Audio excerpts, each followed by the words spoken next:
As the clock struck 11:46 p.m., the echoes of a bustling day faded into an uneasy silence within the old office building. Rohan, a diligent worker, often found himself alone at this hour, the flickering hallway lights casting eerie shadows on the walls.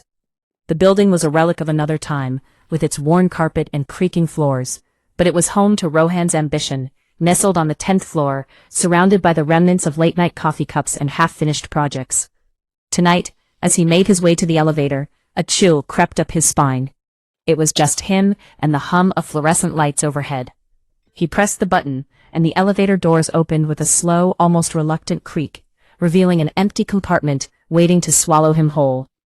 "Just go home," he muttered to himself, stepping inside and pressing G for ground floor. The doors slid shut, sealing him in like a tomb, and the descent began. 10, 9, 8. The numbers ticked down monotonously. But Rohan's heart raced. Suddenly, the elevator shuddered to a halt. The digital display lit up ominously. 13. Rohan frowned, confusion knitting his brow. The building had only 12 floors. Where had that number come from?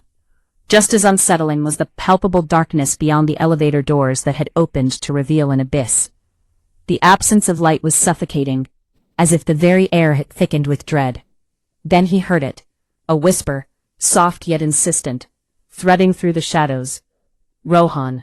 His skin prickled with fear, and he frantically pressed the closed door button. Nothing happened. The whisper grew louder, more commanding. "Rohan, you're late." As if summoned by his dread, a pale hand emerged from the darkness, gripping the edge of the elevator door. Its fingers were unnaturally long, and as the hand pulled itself forward, Rohan's breath hitched. A face materialized, ghastly with white skin, hollow eyes, and an impossibly wide smile that stretched too far. Panic surged through him, and he mashed every button on the panel, desperate to escape.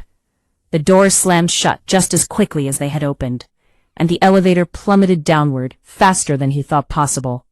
Gravity pulled him to the floor as the world outside became a blur. Then, ding! The doors opened onto the bright lights of the ground floor lobby, as if nothing had transpired.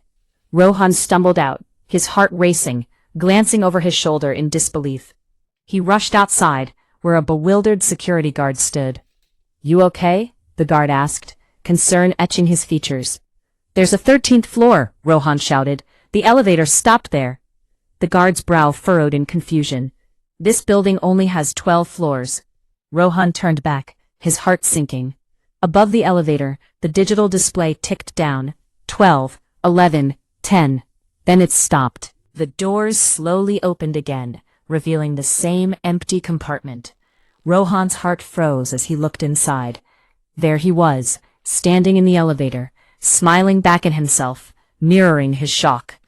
In an instant the doors closed, sealing off the reflection.